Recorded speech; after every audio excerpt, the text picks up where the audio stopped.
శ్రీకాకుళం జిల్లా టెక్కలి నియోజకవర్గంలో రాజకీయం రసవత్తరంగా మారింది. వైసీపీ ఎమ్మెల్యే అభ్యర్థిగా దువ్వాడ శ్రీనివాస్ నామినేషన్ దాఖలు చేశారు.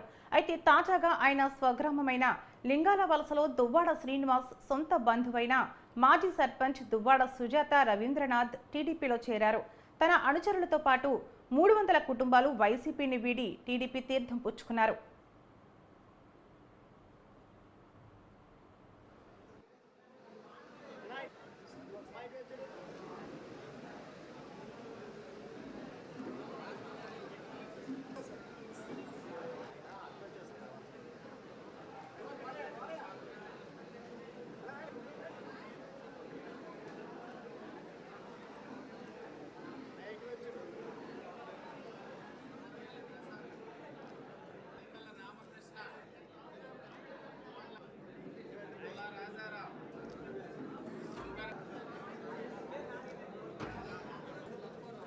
Masalah apa?